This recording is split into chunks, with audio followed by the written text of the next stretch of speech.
अंजलि अपनी सहेलियों के साथ दिल्ली के एक शॉपिंग मॉल में शॉपिंग करने के लिए जाती है।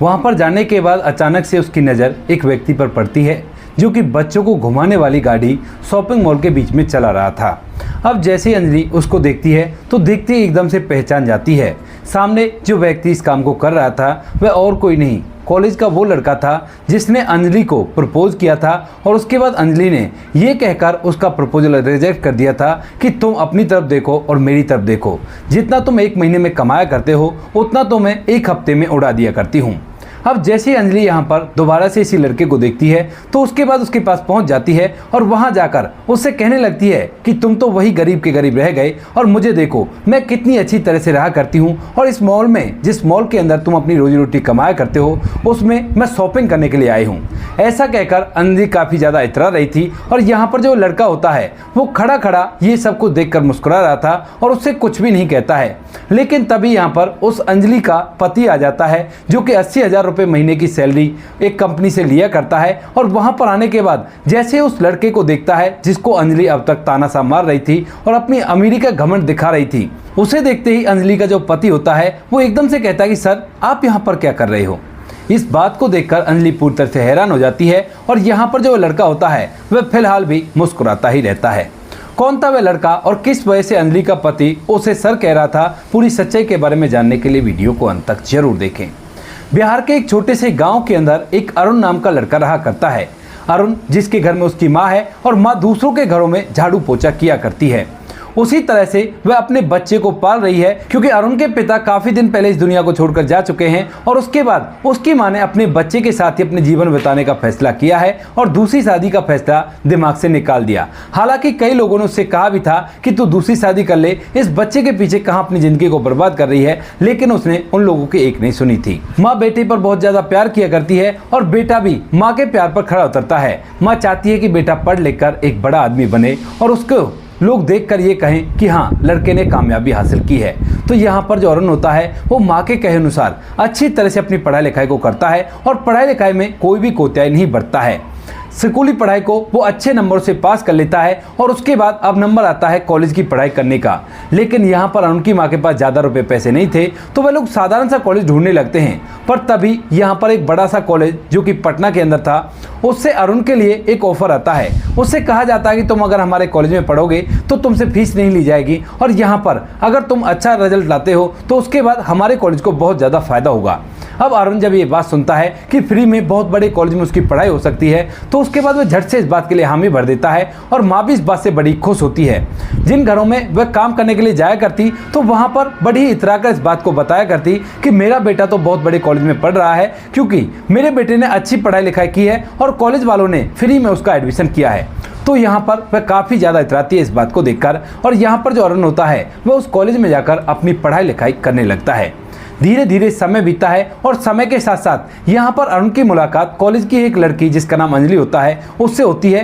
और वह पढ़ने लिखने में काफ़ी ज़्यादा होशियार तो नहीं थी लेकिन उसके पास रुपया पैसा अच्छा खासा था। तो उस रुपये का टोर वह चारों तरफ झाड़ा करती थी और देखने में भी काफ़ी ज़्यादा खूबसूरत थी। अब ना जाने क्यों अरुण जो होता है वो अंजलि की तरफ अट्रैक्ट होने लगता है क्योंकि अंजलि देखने में काफ़ी ज़्यादा खूबसूरत थी। इसी वजह से यहाँ पर जब अंजलि देखती है कि अरुण उसकी तरफ देखा करता है तो उसे पता था कि ये गरीब है लेकिन उसकी पढ़ाई लिखाई काफ़ी अच्छी थी और उसकी पढ़ाई लिखाई का फ़ायदा उठाने के लिए यहाँ पर जो अंजलि होती है वह उसकी तरफ देखने लगती है और मुस्कुराने लगती है। धीरे धीरे समय बीतता है और समय के साथ साथ यहाँ पर जो अरुण होता है वह अंजलि को अपना दिल दे बैठता है और एक दिन जब उसका सेकेंड ईयर होता है तो उसी दौरान अंजलि से अपने प्यार का इजहार कर देता है। लेकिन यहाँ पर अंजलि जैसे ये बात सुनती है कि अरुण उससे अपने प्यार का इजहार कर रहा है तो उसके बाद जो अंजलि होती है वह उससे साफ इनकार कर देती है। कहती है कि अरुण जितना तुम महीने में कमाया करते हो तुम और तुम्हारी माँ मिलकर उतना तो मैं एक हफ्ते में खर्च कर दिया करती हूँ और तुम्हारा और मेरा कोई भी मेल नहीं है। मेरी तरफ देखो और अपनी तरफ देखो,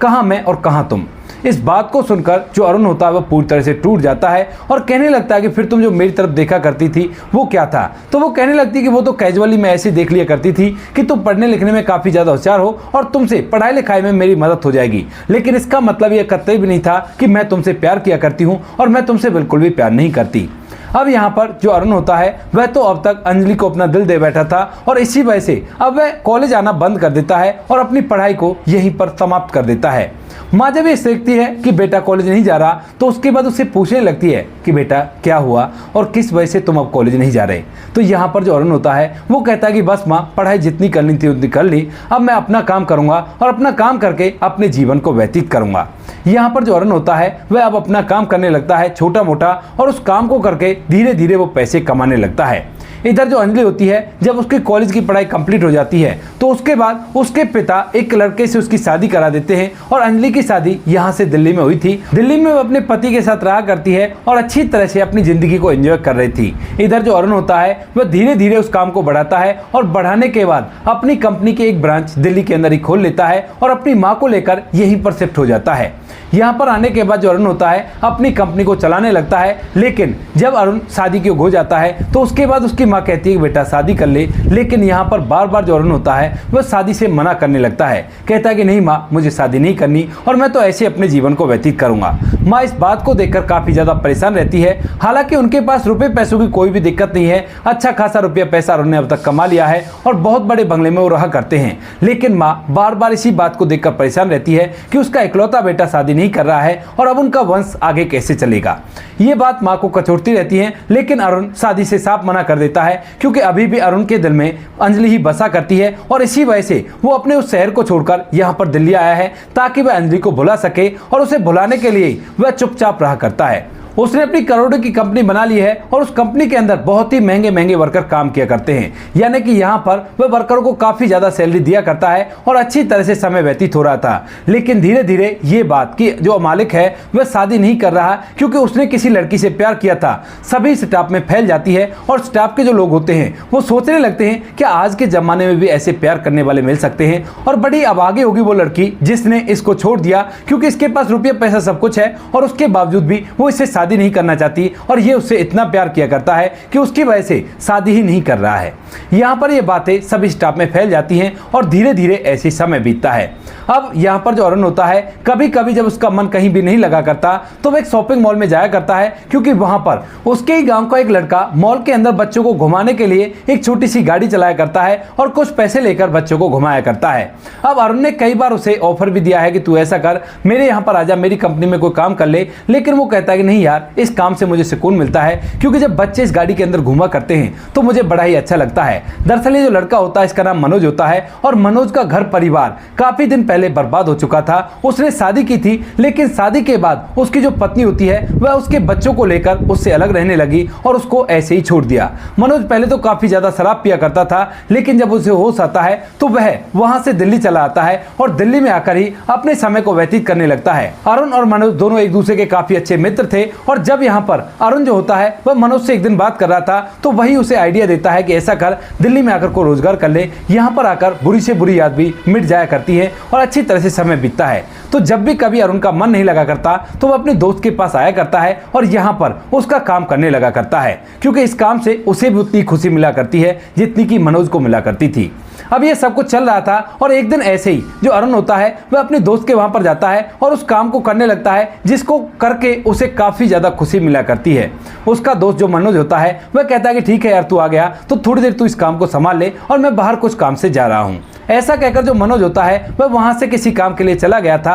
और अरुण अकेला ही उस गाड़ी को चला रहा था। लेकिन तभी उसी दौरान जो अंजलि होती है जिसकी शादी दिल्ली में हो रखी है और वह यहीं पर रहा करती है, वह उसी शॉपिंग मॉल में घुस जाती है, और जैसे ही घुसने के बाद वह इधर उधर घूम रही थी दुकानों में देखते हुए, तो उसी दौरान उसकी नजर ग्राउंड के अंदर उस व्यक्ति पर पड़ती है जो कि बच्चों को घुमाने वाली छोटी सी ट्रेन चला रहा है, और बच्चे उसमें बैठकर बड़े ही खुश हैं और वह भी उसे घुमाते हुए बड़ा ही खुश प्रतीत हो रहा है। अब अंजलि एक बार देखकर तो ऐसे अपना मुंह कर लेती है, लेकिन जब वह दोबारा गौर से उसे देखती है तो देखने के बाद उसे पहचान देती है कि यह तो और कोई नहीं, वही अरुण है जिसने कभी उसे अपने प्यार का इजहार किया था, लेकिन उसने ये कहकर रिजेक्ट कर दिया था कि तुम्हारी औकात मेरे बराबर की नहीं है, और जितना तुम महीने में तुम और तुम्हारी माँ कमाया करती हैं उतना पैसा तो मैं एक हफ्ते में खर्च कर दिया करती हूँ। अब इन सभी बातों को सोचने के बाद यहाँ पर जो अंजलि होती है उसके साथ उसकी एक सहेली थी, और अपनी सहेली के साथ वह सोचने लगती है कि क्यों ना अब इसकी फिरकी ली जाए और इससे मजा लिया जाए, क्योंकि यह तो आज भी उतना ही गरीब है और मैं तो बहुत ही अच्छी तरह से रह रही हूँ, मेरे पति 80,000 रुपये महीने का कमाया करते हैं और कोई भी कैसी भी दिक्कत नहीं है। यही सोचकर यहाँ पर जो अंजलि होती है वो अपनी सहेली से कहती है कि चल तुझे एक आइटम दिखाती हूँ और मुझे पूरा विश्वास है कि ऐसा आइटम तुमने कभी भी नहीं देखा होगा। उसकी सहेली जिसका नाम शीतल होता है वो कहती है कि क्या आइटम है, बता तो सही पहले उसके बारे में, उसके बाद ही देखने में मजा आएगा। तो यहाँ पर जो अंजलि होती है वहीं पर खड़ा होकर कहने लगती है, देख तुझे दिखाई दे रहा है जो लड़का इस ट्रेन को चला रहा है, जो बच्चों को घुमा रहा है, वो कहती है कि हाँ मुझे दिखाई दे रहा है, बताओ क्या है इसमें। तो वो कहने लगती है कि इसने कभी मुझे प्रपोज किया था, लेकिन आज ये यहाँ पर आकर बच्चों की ट्रेन चला रहा है और मैं इस शॉपिंग मॉल के अंदर शॉपिंग करने के लिए आई हूँ, तो चल मैं उसकी फिरकी लेती हूँ। अब शीतल उससे मना भी करती है, कहती है कि नहीं यार इसकी फिरकी मत ले, बेचारा काफी ज्यादा परेशान है और तुमने जब एक बार रिजेक्ट कर दिया तो उसके बाद इसकी फिरकी लेने से क्या फायदा है, अपना चुपचाप शॉपिंग करो और चलते हैं यहाँ से। लेकिन अंजलि नहीं मानती है और वह कहती है कि नहीं यार एक बार तो इसकी फिरकी लेना बनता है और इसे पूछूं तो सही कि अब तक भी उतना ही गरीब है या इसने कुछ थोड़े बहुत पैसे जोड़कर यहाँ पर अपना घर ले रखा है। ऐसा कहकर वह अपनी फ्रेंड शीतल को लेकर वहां पर चली जाती है और जो शीतल होती है वो उसे बार बार मना करती रहती है, लेकिन वो उसका हाथ पकड़कर उसे उसके सामने ले जाकर खड़ी कर देती है।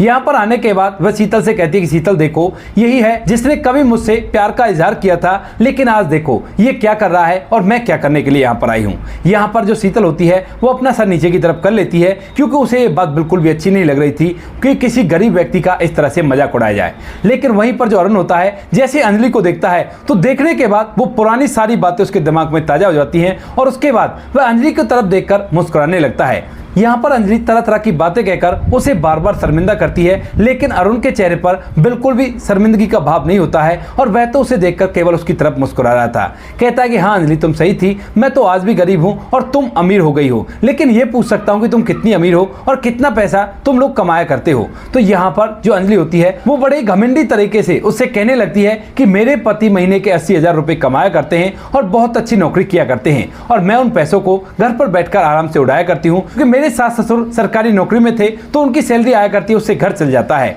तो महीने के 80,000 रुपए मुझे खर्च करने पड़ते हैं और तुम तो आज भी इस काम से महीने के लगभग 20 से 30,000 रुपए कमाते होंगे ना, और इन पैसों से तो केवल तुम्हारा घर ही चला करता होगा। अब यह बात सुनकर यहाँ पर जो अरुण होता है वह मुस्कुराने लगता है और मन ही मन बहुत कुछ सोच रहा था। अब यहाँ पर जो अंजलि होती है वो और भी बुरी तरह से उसकी बेइज्जती करने लगती है, लेकिन तभी जो शीतल होती है वो उसे टोकने लगती है, कहती है कि यार ये कब तक चलेगा और इन सब चीजों को छोड़ना, तूने एक बार उसे परेशान कर लिया तो दोबारा बार बार परेशान करने की क्या मतलब है, मैं जा रही हूँ यहाँ से। लेकिन तभी अंजलि उसका हाथ पकड़ती है और कहती है कि रुकना, अभी तो मजा आएगा और अभी तुम जाने के लिए बोल रही हो। ऐसा कहकर वो शीतल को रोक लेती है और उसके बाद फिर से उसका मजाक उड़ाने के लिए जैसे को वर्ड कहने वाली होती है, उतनी देर में यहाँ पर जो अंजलि का पति होता है जिसका नाम विवेक होता है वह वहां पर आ जाता है और जैसे वो अंजलि को यहाँ पर खड़ा हुआ देखता है तो एकदम से कहने लगता है कि अंजलि तुम यहाँ पर क्या कर रही हो, क्या अभी शॉपिंग नहीं हुई? तुमने तो कहा था कि जल्दी से मैं शॉपिंग कर लूंगी और उसके बाद हमें वहां से ड्रॉप कर देना। तो अंजलि विवेक से कुछ कहने वाली होती है, लेकिन उतनी देर में विवेक की नजर अरुण के ऊपर चली जाती है और जैसे वो अरुण को देखता है तो एकदम से कहता है कि सर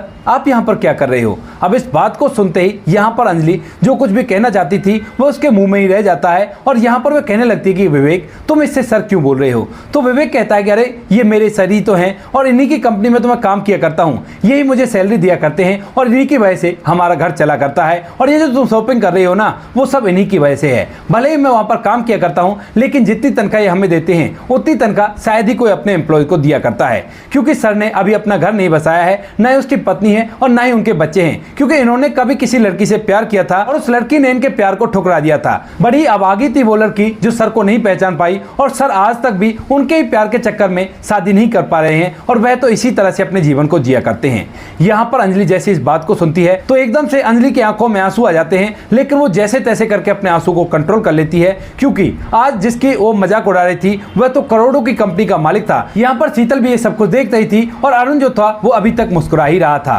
अब जैसे अरुण की नजर शीतल पर पड़ती है और शीतल के व्यवहार को तो पहले देख चुका था और उसने अपने मन में काफी सारी बातें सोची थी कि इस लड़की के लिए मैं अब तक शादी नहीं कर रहा हूं और मेरी माँ भी इस बात से परेशान है, तो क्यों ना मैं शादी कर लूं। इन सभी बातों को अरुण सोचता रहता है और तभी यहाँ पर जो अंजलि होती है वो कहती है कि ठीक है विवेक चलते हैं, देर हो रही है, मुझे अभी कुछ शॉपिंग नहीं करनी। ऐसा कहकर अंजलि अपने पति के साथ जाने लगती है और शीतल भी साथ में जाने लगती है, लेकिन तभी जो अरुण होता है वो एकदम से उनको वहीं पर रोकता है और रोकने के बाद शीतल से पूछने लगता है कि क्या आपने शादी कर रखी है। तो यहाँ पर जो शीतल होती है वो एकदम से अबाक रह जाती है और अरुण की तरफ देखती ही रहती है, क्योंकि यहाँ पर शीतल ने शादी नहीं कर रखी थी। तभी जो विवेक होता है वो कहता है कि नहीं सर, इन्होंने शादी नहीं कर रखी, क्या आपका शादी का मन है तो आप कहो तो मैं इनके घर वालों से बात कर लूँ। तो यहाँ पर जो अरुण होता है वो कहता है कि नहीं, घर वालों से बात करने की जरूरत नहीं है, मैं इनसे ही पूछना चाहता हूँ, अगर ये मुझसे शादी के लिए तैयार हैं तो उसके बाद ही घर वालों से बात की जाएगी, उससे पहले बात करके क्या फायदा है। क्योंकि अब मैंने फैसला कर लिया है कि जिस लड़की के लिए मैं अब तक शादी नहीं कर रहा था वो तो अपनी जिंदगी को मजे से व्यतीत कर रही है और मैं खामखा ही अब तक अपने झूठे प्यार को लिए बैठा था, जिसकी वजह से मेरी माँ भी परेशान है और अब मुझे जरूर से शादी करनी है।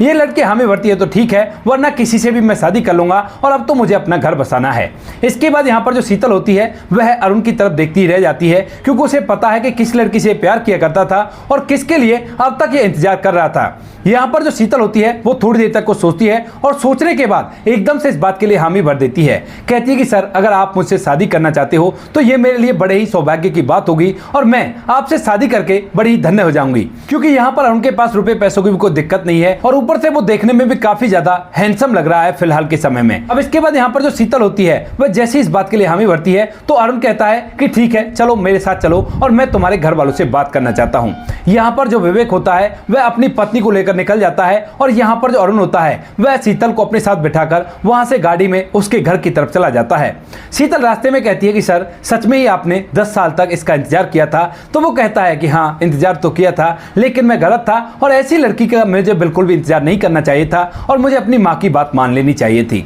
इसके बाद जो शीतल होती है वह उसके प्यार को समझती है और उसे अपने पिता के पास ले जाती है। जैसे अरुण शीतल के पिता के पास जाता है और शीतल के पिता को पता चलता है कि यह लड़का करोड़पति है, इसके करोड़ों का कारोबार है और यह उनकी बेटी से शादी करना चाहता है, तो वह भी इस बात के लिए मना नहीं कर पाते हैं और वह भी इस बात के लिए हामी भर देते हैं। तभी यहाँ पर जो अरुण होता है वो कहता है कि ठीक है, तो आप किसी दिन आ जाओ हमारी माँ से बात करने के लिए और मेरा फलाना फलाना एड्रेस है और वहीं पर शादी की बातें तय कर लेंगे। दहेज मुझको कुछ भी नहीं चाहिए, मुझे तो केवल आपकी बेटी चाहिए जो मेरे घर को संभाल सके और मेरी माँ की अच्छी तरह से देखरेख कर सके। शीतल यहाँ पर इस बात के लिए हामी भरती है और उसके बाद 2 दिन बाद ही यहाँ पर जो शीतल का पिता होता है वह उसके घर रिश्ता लेकर पहुंच जाता है। और जब माँ ये देखती है कि बेटा किसी से शादी करना चाहता है तो पहले तो उसे अपने कानों पर विश्वास नहीं होता, क्योंकि अब तक माँ कह कहकर थक चुकी थी, लेकिन बेटे ने हामी नहीं भरी थी और अचानक से कोई व्यक्ति वहां पर शादी की बात करने के लिए आया है और उसने कहा है कि आपके बेटे को हमारी बेटी पसंद है और वो इसी से शादी करना चाहता है। तो उसके बाद वो कहती है कि अगर ऐसी बात है तो जल्दी से इसकी शादी करा दो,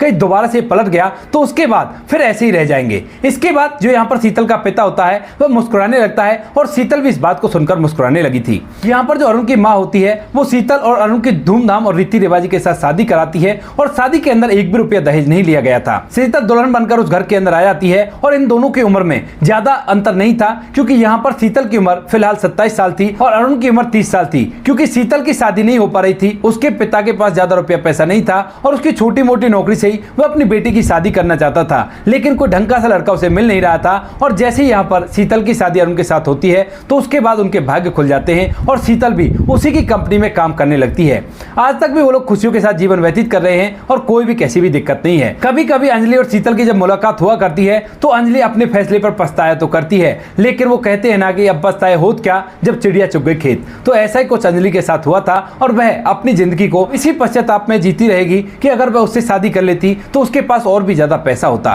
तो दोस्तों, ये थी आज की कहानी, जहां पर एक लड़के ने एक लड़की से सच्चा प्यार किया, लेकिन उस लड़की ने उस प्यार को बिल्कुल भी नहीं समझा और उसके बाद कुछ ऐसा हो गया। आप क्या कहना चाहते हो इस कहानी के बारे में? आपकी जो भी राय कमेंट सेक्शन में लिख सकते हो, लोगों के साथ शेयर कर सकते हो। वीडियो अगर अच्छी लगी हो तो वीडियो को लाइक और चैनल को सब्सक्राइब जरूर करें, ताकि हमें थोड़ा सा हौसला मिल सके आप लोगों के लिए ऐसे अच्छे वीडियो बनाने के लिए। इन कहानियों को सुनाने का उद्देश्य किसी को परेशान करना बिल्कुल भी नहीं है। ये कहानी आपको इसलिए सुनाई जाती है ताकि आप लोग इन कहानियों में से कुछ ना कुछ सीख सको और अपने जीवन में उस चीज़ को अप्लाई कर सको। मिलते हैं किसी नेक्स्ट वीडियो नए टॉपिक के साथ, तब तक के लिए जय हिंद, जय भारत,